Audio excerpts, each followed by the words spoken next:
spécial. En direct de Villefranche-sur-Saône. En direct qui se poursuit, c'est la fête du Beaujolais nouveau, la mise en Perse à 19h. On va la faire ensemble. On va ensemble fêter l'arrivée du Beaujolais nouveau jusqu'au bout de cette soirée, jusqu'à l'heure officielle, Benoît. Mais auparavant, moi je voudrais vite te rendre la parole parce que tu nous as encore trouvé différents invités que je suis très impatient, comme tout le monde, d'entendre sur Calade 100.9 pour ce direct. Et puis sur la page Facebook officielle de Calade 100.9 pour tout vivre. Et puis les images, rappelons-le, qui sont prises également pour la Web TV, Ma TV en Beaujolais, et qui vous permettront de vivre avec nous cette grande fête. Des invités, on ne peut plus intéressants. Et il a fallu une épidémie pour pouvoir traîner Guillemette Fessier à Radio Calade pour enfin pouvoir... parce que je lui disais, c'est pas juste quand même, nous on vient, bon c'est un peu notre cantine chez Guillemette au B35, alors c'est facile, le B35 c'est le resto, tu te rappelles bien de l'adresse. C'est mémotechnique, 35 rue Barmandière. On ne peut pas se tromper. Et donc à chaque fois on y va, alors, attention on est toujours bien accueillis, c'est un peu notre cantine, mais... on n'a jamais réussi jusqu'à présent à lui tendre le micro. Il a fallu une épidémie pour qu'elle vienne nous rendre visite à son tour à Radio Calade. Bonsoir Guillemette. Bonsoir. Avec nous aussi. Alors attention, là ça va être un peu difficile parce qu'on a à la fois Monsieur Jomain et Choma, ça se ressemble, donc on va essayer de ne pas vous mélanger. Alors Monsieur Jomain, il s'appelle Aurélien et c'est le président de l'interclasse en 1 des conscrits, bien sûr. Bonjour. C'est ça, bonsoir. Bonsoir. Et nous avons Denis Choma, qui lui-même est conscrit et qui a quelque chose à voir, il nous racontera, avec eh bien, le fait que les conscrits soient rentrés au patrimoine culturel immatériel de l'UNESCO. Non, français. Ah, français, d'accord, pas de l'UNESCO, français. C'est déjà pas mal. C'est déjà pas mal. Hein, n'est-ce pas? C'est pareil, le B35, c'est pas que notre cantine à nous en plus. Le B35, on rappelle, c'est aussi souvent la cantine de certaines décades qui viennent. Alors cette année, il y avait déjà des choses prévues, non? C'était le repère de qui cette année normalement? La 2001. Ouais, de la 2001. Qui sont mes conscrits. J'ai mon président à côté. Et oui, malheureusement, c'est repoussé. C'est pas... Ce qui est chouette, c'est que la fête n'est pas annulée. Donc, non, la fête n'est pas annulée. Alors c'est ça, il faut le dire. Les conscrits en janvier, ça semblait un peu, comment dire, compromis. Compliqué et compromis, oui, effectivement, avec la situation actuelle. Et puis entre nous, franchement... à peine on sort d'une deuxième vague, de rajouter une vague au mois de janvier avec des conscrits, ça pourrait peut-être mal passer, non? J'espère que ce sera nous la troisième vague. Voilà. Après le Covid. Une vague cette fois-ci de joie et de camaraderie. Absolument. Et pas une vague qui nous fait tous rester chez nous. Donc, bien oui, cette année, on a tous appris, les conscrits, ce ne sera pas en janvier, mais le 20 juin 2021, on l'a annoncé officiellement samedi dernier avec un petit point presse à la mairie. Avec l'interclasse générale, le soutien de la mairie et tous les présidents des classes 1. Alors qu'est-ce que ça va changer, les conscrits en juin, par rapport au traditionnel conscrit en janvier? Alors sur le programme de la fête, ça va rien changer, on décale juste le programme tel qu'il est en janvier, on le décale en juin.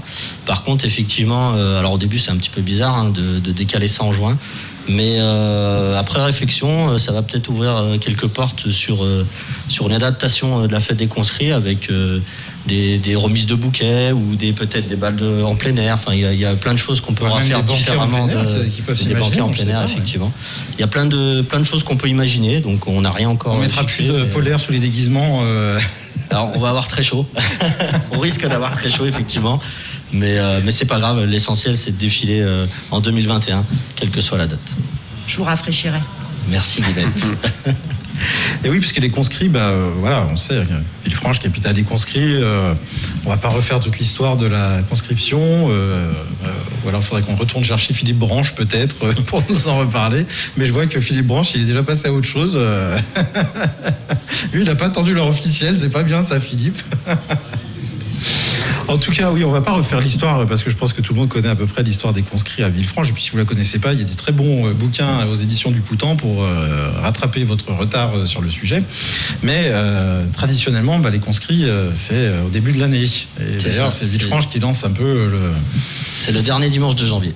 Qui lance les conscrits après qui se font dans les autres villages et un peu partout dans la région. Donc là, c'est une vraie révolution. Oui, c'est une première de ne pas défiler le dernier week-end de janvier. Donc voilà, après la une va encore innover, donc ça fait plaisir d'un côté, même si Même si c'est bizarre de changer de date, mais bon, il faut s'adapter à la situation. Alors techniquement, il y a un précédent en 1913 où il y a eu 2 vagues, une vague en septembre, enfin une vague en janvier et une vague en septembre. Il y a eu double vague, d'accord, en 1913. Et alors les conscrits, qu'est-ce que ça a de patrimonial au point que ce soit reconnu comme patrimoine immatériel de la France et culturel? Les conscrits, c'est un élément de la vie locale, c'est un élément de la culture locale, c'est quelque chose qui se transmet de père en fils, qui se transmet d'ami à ami, qui se transmet localement, qui s'est perpétué, qui continue d'exister un siècle et demi après sa création, qui change en permanence et qui se renouvelle en permanence. Donc c'est quelque chose qui s'inscrit véritablement dans un territoire. Et aujourd'hui, les territoires deviennent mouvants parce que les populations bougent beaucoup plus, parce qu'on a beaucoup de gens qui sont nés à Villefranche, qui ne vivent plus à Villefranche et qui vont ailleurs. Alors ceux-là, ils peuvent revenir, s'ils ont été piqués au bon moment, ils peuvent revenir pour faire leur conscrits. Mais il y a tout plein de gens aussi qui arrivent, qui ne connaissent pas, qui ne comprennent pas nécessairement ce que c'est que cette fête-là. Et le fait de l'inscrire dans un élément patrimonial, d'avoir réfléchi sur ce que c'était que la fête des conscrits, ce que ça voulait dire d'être conscrit, parce que dans le dossier, ce qui est important, c'est qu'on a parlé de la fête, mais on a aussi parlé de la vie conscrite. Et peut-être que le point le plus important, c'est pas tant la fête que la vie conscrite, tout ce qui existe autour. La fête n'étant que le moment où tout se catalyse et où on le rend véritablement public. Et donc, c'est permettre de pouvoir parler à toutes ces personnes qui arrivent dans la région, qui ont envie peut-être de participer aux traditions locales, qui ont envie de s'assimiler, qui ont envie de participer à cette vie-là, de pouvoir y rentrer plus facilement et d'avoir une perche pour pouvoir y pénétrer. Est-ce que les conscrits, c'est quelque chose qui peut évoluer ? Ou est-ce qu'on doit respecter un certain nombre de traditions et de règles pour rester dans la veine ? Aurélien vient de le dire, ils vont innover parce que ça va se passer en juin. Alors là, c'est contraint et forcé, on va dire. Mais en fait, la fête a toujours évolué pour s'adapter aux évolutions de la société depuis le départ. Si la fête est comme elle est aujourd'hui, c'est bien parce qu'elle a évolué, puisque normalement, la fête concernait les conscrits, donc ceux qui partaient à l'armée, qui avaient 21 ans, puis 20 ans. Et aujourd'hui, on a toutes les générations. Donc ça, c'est une preuve d'évolution. Et elle a continué à évoluer en permanence dans le temps. Et le fait d'avoir inscrit cette fête au patrimoine culturel immatériel français n'a aucun impact sur ses évolutions futures. Ça la fiche pas, ça la laisse vivante. Simplement, ça permet d'avoir quelques outils qui vont permettre de mieux la comprendre et de la prolonger dans le temps et de mieux maîtriser les différentes évolutions. Et est-ce qu'un jour on verra une fête des conscrits et des conscrites, ou ce sera quelque chose qui va arriver dans les évolutions, vous pensez ? Mais c'est déjà une fête des conscrits et des conscrites. Il y a des conscrites qui reçoivent le bouquet, qui participent à la fête d'une façon différente. Oui, d'une façon différente, on est d'accord. Guillemette, vous voyez dire non ? Oui, non, je disais non par rapport au défilé, etc., au banquet. C'est pas... Ça arrivera jamais, c'est certain. Hein. Mais bon, voilà, nous on a l'occasion, effectivement, on reçoit le bouquet, c'est chouette, on participe quand même pas mal à la fête, quoi. Faut bien le dire. Elles font partie de la fête. Elles font partie de la fête, ouais. Elles ne font pas tous les éléments de la fête, mais elles font partie de la fête. Et alors, ça veut dire quoi pour une restauratrice d'être siège de classe ? Bien, ça implique de les recevoir tout au long de l'année pour leurs réunions, de leur préparer des bons repas, j'espère. On mange très bien chez et puis voilà, de les soutenir, surtout, j'ai déjà été siège de classe par le passé, et ce qui est sympa sur toute la semaine, c'est de les recevoir, d'être là pour eux, ou un recoin bouton d'un costume qui est tombé ou quoi. On reçoit, souvent moi je reçois les bouquets des fleuristes pour qu'ils puissent après juste les distribuer aux conscrits. On participe quand même activement à leur fête, et pour moi, en ce qui me concerne, je trouve ça hyper sympa. Ouais. C'est une semaine que j'apprécie et j'aime à revivre tous les ans. Et puis habituellement, le B35, c'est aussi le lieu où on fête le Beaujolais nouveau. Oui, mais oui. Alors j'ai des clients vachement sympas ils ont été au rendez-vous ce midi pour venir chercher des plats emportés, du vin emporté aussi. Ouais. Ils ont été nombreux, j'ai même pas pu malheureusement vous allez de pied devant, satisfaire de toute façon. Faut foncer, de toute façon, on peut pas rester les deux pieds dans le même sabot, quoi qu'il arrive. Il faut continuer à avancer. Après, effectivement, la vente emportée, c'est minime par rapport à ce qu'on fait habituellement, mais ouais, je pense que ça fidélise. Les clients sont contents de pouvoir venir quand même déguster les plats qu'on prépare. Et, tout à l'heure, Perico Légas, il parlait lui, un plat du Beaujolais qu'il aime bien, c'est les œufs morettes. Il nous parlait des œufs morettes du Rotinton. Moi, j'aurais dû lui dire qu'on aurait pu aussi l'emmener goûter les œufs morettes de Guillemette les 35, parce qu'ils sont pas mal, ces œufs morettes. Et là, si on a envie de se refaire des petits œufs morettes, c'est quoi le conseil pour que ça marche bien, pour que... Alors, ça a l'air tout simple comme ça, mais les œufs, c'est super compliqué à faire. À emporter, je le conseille pas, parce que si vous le mangez pas à la maison, à la maison. Moi, à réchauffer, ça fait un œuf dur, mais... J'essaye un peu d'avoir du coup des trucs là. Écoute, il faut le faire chez toi, Benoît. Et je te donnerai la recette avec grand plaisir. On fera des recettes, la recette des œufs morettes avec Guillemette. Ouais, avec grand plaisir. Ça vient, vous avez vu, ça fait des sacrées rimes, disons. Ouais. Ouais, trop payé. Et qu'est-ce qu'on aime bien manger d'habitude pour le Beaujolais nouveau ? Qu'est-ce que tu aimes bien préparer, toi, pour le Beaujolais nouveau, pour rester aussi un peu dans la tradition Bien souvent, je fais des œufs en meurette, évidemment. J'aime bien les terrines maison, les terrines de campagne de ma grand-mère, par exemple. Le saucisson et la rugène, évidemment, c'est ce que j'ai fait à midi. Ça reste vraiment un plat mythique du Beaujolais nouveau. Après, on peut faire plein de choses.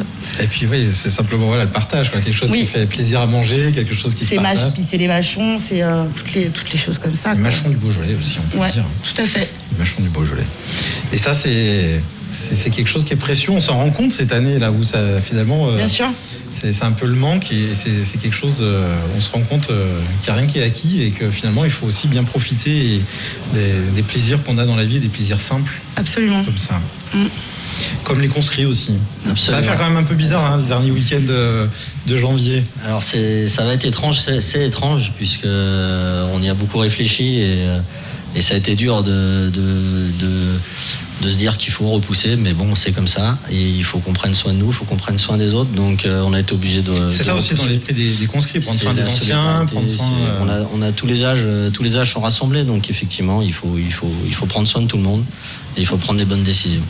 Vous ne craignez pas que ce report fasse que certains abandonnent en route, qu'il y ait peut-être des défections, peut-être des gens qui doutent, qui ne s'investissent plus aussi bien.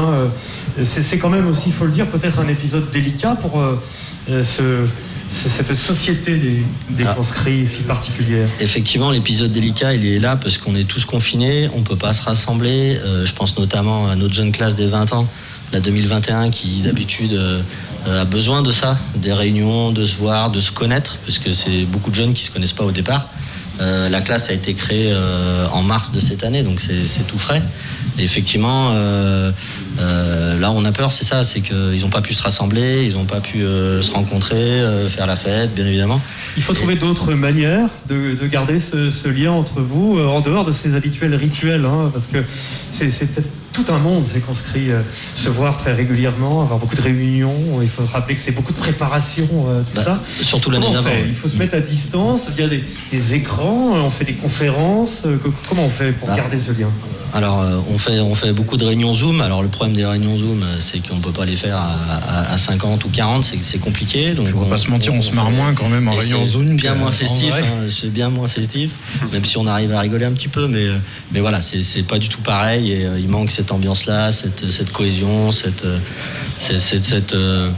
ferveur qui prend sur les derniers mois de la préparation. C'est vrai qu'il nous manque tout ça, donc c'est un gros manque, c'est du stress, on ne sait pas trop quoi faire. Maintenant, je pense qu'on a eu quand même beaucoup de retours quand on a posé la date. Je pense que ça a été un gros soulagement d'avoir une vision sur l'année, de se dire c'est bon, on a un chemin, on a une ligne, même si pour l'instant on peut toujours pas se rassembler. Au moins, voilà, on sait où on va. Alors, il y a toujours le doute, on ne sait pas en juin comment ça va évoluer d'ici juin. Mais là, on a une ligne directrice, on a une vision, et voilà, j'espère que ça va remotiver tout le monde. Ça a permis, au contraire, de remotiver. Mais d'une manière plus générale, ce qui nous arrive est parfois un peu accélérateur de particules. On dit qu'il est de plus en plus difficile de mobiliser les jeunes de notre région, parce que le monde moderne est comme ça, c'est difficile, cet âge charnière de 20 ans où souvent on quitte la région pour les études, pour les projets et autres. Cette crise, est-ce qu'elle ne va pas encore donner un petit coup de plus aux difficultés qu'il y a à rassembler les jeunes autour de la conscription? C'est possible. Après, on va tout faire pour que ça ne se passe pas et on va tout faire pour essayer de les rassembler. Mais effectivement, c'est un risque et on en est conscient. Peut-être épaulé par les plus anciens, parce que je crois que eux, en revanche, Denis Choma en est un bel exemple. Il est tellement chevillé à cette tradition. Vous, les plus anciens, c'est peut-être à vous de battre le rappel pour inviter les plus jeunes à eux aussi venir. Alors, je suis pas sûr que quand on est un ancien, on est le meilleur, on ait le plus de facilité pour attirer les plus jeunes. Ce qu'on peut faire, c'est soutenir les classes plus jeunes qui, eux, vont pouvoir les attirer. Après, on peut aussi être optimiste et se dire que passer le moment où il y a eu le côté boum, une poutre nous tombe sur la tête, on peut pas faire la fête. C'est une fête qui va être exceptionnelle, exceptionnelle par la date, qui va être exceptionnelle. Et les gens qui vont vivre cette fête-là vont vivre quelque chose que ne vivront pas, on l'espère en tout cas, les conscrits des années suivantes. Ce qui est sûr, c'est qu'on aura moins froid à rue nationale, parce que le dernier dimanche de janvier, moi, et puis je me dis que le problème que j'ai moi avec ça, c'est que je suis pas étanche et je pense que je suis pas le seul. Je me dis qu'on a attendu quand même, on a attendu pour faire la fête, on a attendu pour faire plein de choses. Donc quand les fêtes vont recommencer, quand on va pouvoir à nouveau se réunir et pouvoir se retrouver, ça va avoir un petit peu plus de saveur qu'avant, ça va avoir moins le goût de l'habitude, moins le goût du déjà vu, et peut-être vous aurez peut-être un petit peu plus de ferveur, un peu plus d'engagement des personnes et plus de plaisir à vivre ces moments-là. On l'espère et on l'a vécu déjà. Ça va avoir en tout cas à mon avis une saveur unique cette année. On l'a vécu déjà et Guillemette va me confirmer ça. Au mois de juin dernier, quand le déconfinement s'est fait et qu'on a pu un petit peu refaire des réunions, je me rappelle d'une réunion au mois de juin au B35. On peut pas appeler ça une réunion. C'est le siège, et on n'a même pas fait de réunion. Tout le monde était là, tout le monde était déjà quand je vois comme on a pris du plaisir à retourner juste au restaurant et de se retrouver. Alors du coup, pour moi, c'est vrai, c'est pas pour me faire bien voir Guillemette, mais il se trouve que le premier resto où je suis retourné, c'était au B35 à midi avec parce que j'ai mes habitudes avec notre président Patrick. On se retrouve, et de retrouver ce qu'on mange d'habitude, de retrouver l'ambiance et tout ça. C'est vrai que ça avait fait du bien. Donc j'imagine juste pour un petit repas de midi, un plat du jour comme ça fait du bien. Donc j'imagine de se retrouver, comment ça va faire du bien aussi. Ouais. Tout à fait. Cette tradition, cette culture, c'est vraiment la preuve avec cette inscription au patrimoine. Et Denis Choma, je pense que c'est une reconnaissance qui a dû vous faire un immense plaisir malgré la tristesse de cette période, d'être parvenu à faire inscrire au patrimoine. On imagine que c'est la reconnaissance d'au-delà de simplement une fête, d'une coutume. C'est bien plus que ça en fait, les conscrits. Oui, c'est bien plus que ça. Alors après, c'est un travail de 3 ans, c'est un travail qui était extrêmement intéressant avec le groupe qui l'a conduit, qui a essayé de s'ouvrir par moments pour capter un peu plus l'ensemble de l'esprit conscrit, d'essayer de comprendre ce qui était sous cette fête-là. On a été épaulé par un ethnologue du ministère de la Culture, par un universitaire d'Aix-Marseille qui ont apporté leur connaissance dans ce domaine, qui nous ont aidés à percevoir des choses qu'on ne percevait pas nécessairement à travers cette fête-là. Alors c'est une grande satisfaction, c'est une grande satisfaction pour le groupe qui l'a conduit, mais je pense qu'on n'avait pas de doute sur l'issue.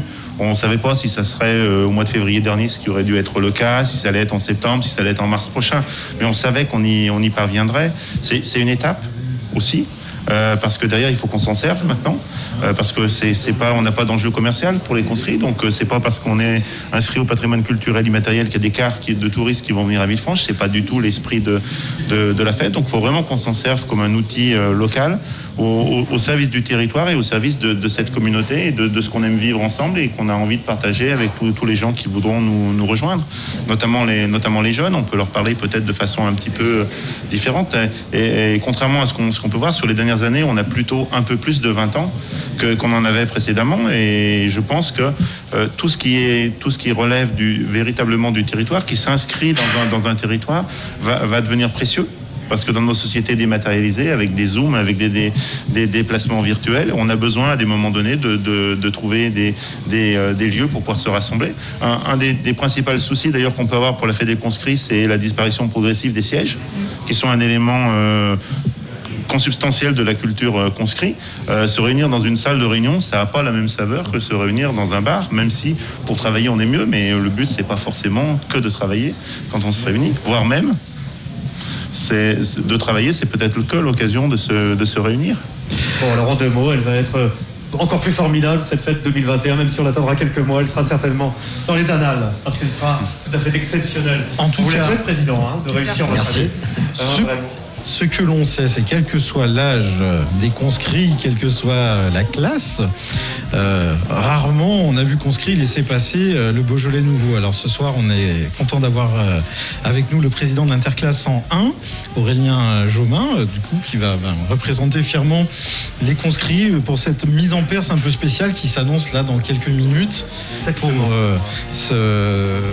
je crois que c'est la première fois. Si on m'avait dit qu'un jour on ferait la mise en perce de Villefranche-sur-Saône dans les studios de Radio Calade, j'aurais pris un bon fou rire et je me serais peut-être servi un verre de Beaujolais, mais je pense pas que je t'aurais cru quand même. Eh bien, écoute, pendant la petite pause musicale, tu vas pouvoir rire tranquillement parce qu'on va simplement avoir besoin de quelques minutes pour s'installer justement pour notre mise en perce parce que l'heure tourne, elle arrive. On va se donner rendez-vous dans 3 minutes, le temps d'un petit morceau de musique dédié au vin, un de plus, évidemment, que nous envoie Mathieu Roard tout de suite. Et puis on se retrouve pour l'apothéose de cette soirée et la mise en perce. Vous êtes avec nous sur Calade 100.9 et vous restez avec nous. Hein. À tout de suite pour la mise en perce.